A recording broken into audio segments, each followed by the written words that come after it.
it's Kelly here, coming to you from a new location. I am currently on holidays on the south coast of New South Wales, and I am going to film this video and possibly another video as well down here. As you can see, I've got the ocean behind me. This is the view from the place where we're staying. So I'm very lucky. It's been very lovely. All right, today I am talking all about the books that I have brought with me on holidays. So it's always a tricky thing, I think, when you're going to go on a holiday somewhere and you are trying to decide which books to take with you. I always err on the side of taking too many rather than not enough. So I have more books than I am going to have the capacity to read, that's for sure.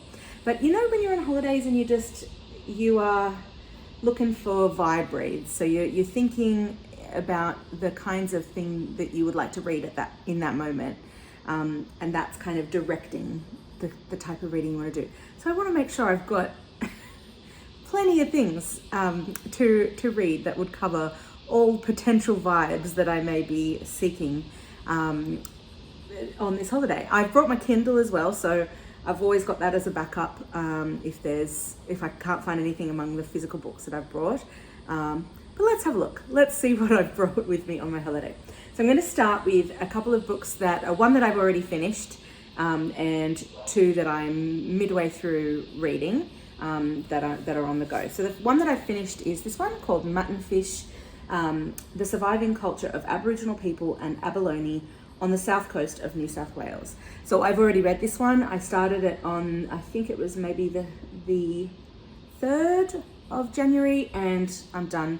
It was really, really good. I'll talk more about it in my wrap up, but the reason I brought this was because this is where I am. So I decided to bring a few books, and I'll show you the others that I brought in a moment. But this was one that I chose to bring because it is set here. So it is about the people in the place where I am, and it referenced places that are very nearby to where I'm staying. So it was really, really good, and can highly recommend.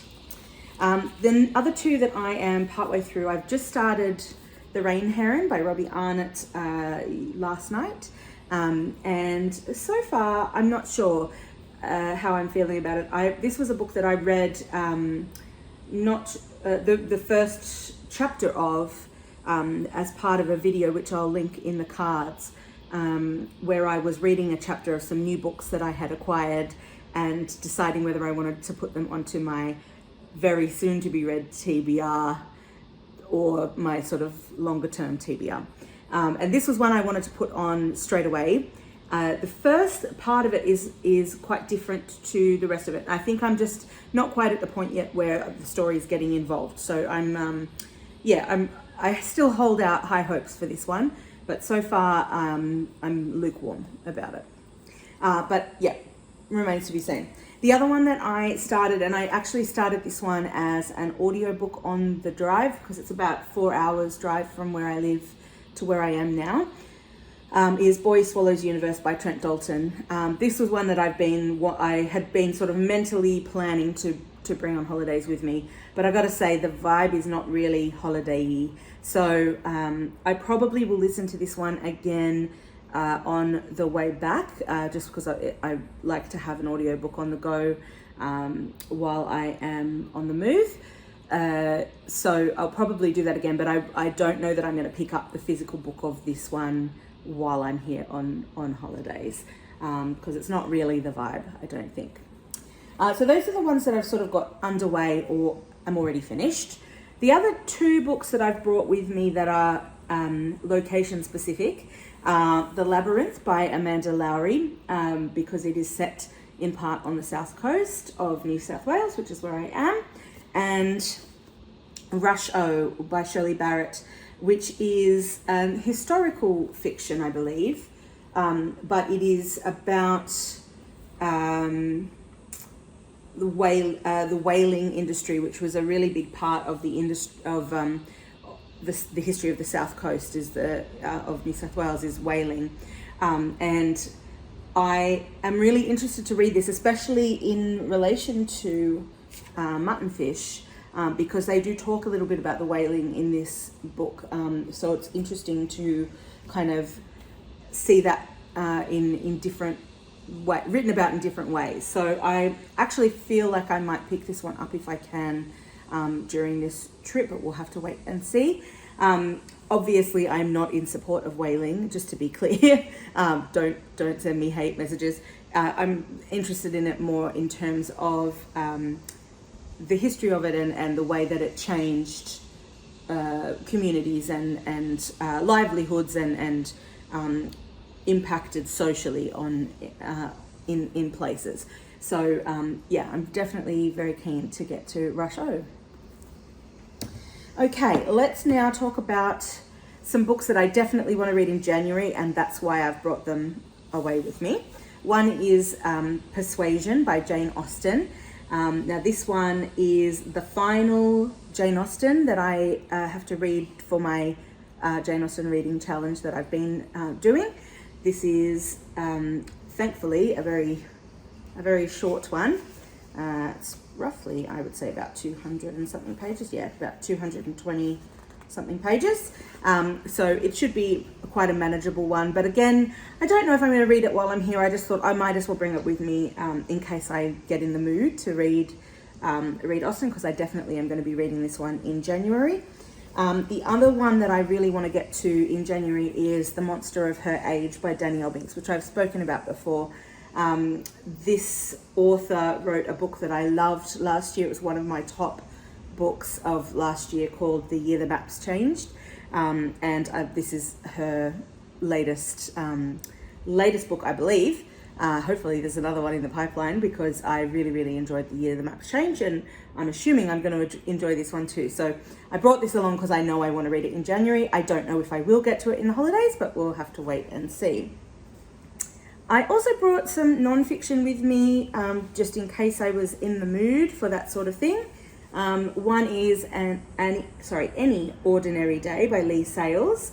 And this one I have also spoken about before, and it's about, so Leigh Sales is an Australian journalist, and this book is all about people that she has kind of interviewed and come across who have experienced traumatic events, like, it could be their house burning down, or it could be a natural disaster, it could be anything at all. And so it's sort of talking about what happens after that, like what happens after you experience something traumatic, like how do you kind of bounce back from that. So that should be a really interesting read. And the other non-fiction book that I've brought is Joni Mitchell in Her Own Words by Malka Marom. I have been dying to get to this, and I often get into Joni Mitchell moods while I'm on holidays, so I thought I'll bring this one with me just in case I get into the zone and really want to sink my teeth into some more about her and her thoughts about things, and perhaps just be listening to her music as well. So that's Joni Mitchell in Her Own Words. The last category of books that I have brought with me are sort of what I consider beach reads. So sort of books that are set in like island or beachy kind of settings, or maybe they're just kind of about summertime and that sort of thing, or in the water or that sort of thing. So the first one is Malibu Rising by Taylor Jenkins Reid. I am late to the Taylor Jenkins Reid train, I know, but this one sounds really interesting and I would really, really like to get to it. So if I'm sort of feeling in a beachy mood, I may pick this one up. The other, there's three more. I've brought this one. Now this one is actually technically, I wouldn't say it's a beachy read, Tumbledown Manor by Helen Brown. But it's kind of a fluffy read, and I associate that with beachy kind of vibes. So this one is about a woman who buys a property and sort of like is doing it up, I guess. So I kind of figured this might be something I'm in the mood for at some point. This is one I haven't spoken about before. It's called Red Island House by Andrea Leigh. This one I got an advanced readers edition, but it came out last year, I believe.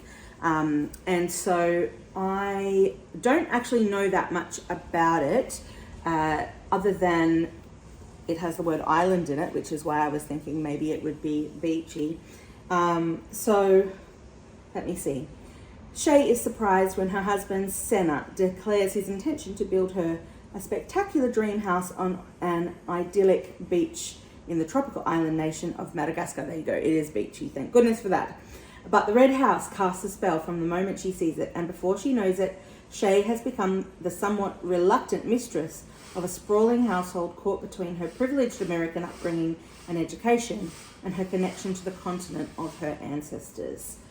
So that should be a really interesting kind of look into cross-culture living, and so maybe not a fluffy beach read, but definitely sounds like it might have some beachy vibes. So I guess if I'm looking for something a bit more introspective and deep, this might be the go.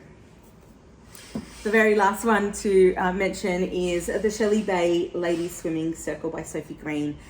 This one is set in the 80s, and it's set in a sort of beachy bay kind of area, and these women are sort of drawn together by swimming. So they swim together. They swim at the same pool, and I guess it's sort of an exploration of female friendship and kind of helping each other through tough times. So this should be a really, really good one, and I am very keen to get to it, and it definitely ticks the watery vibes kind of checkbox.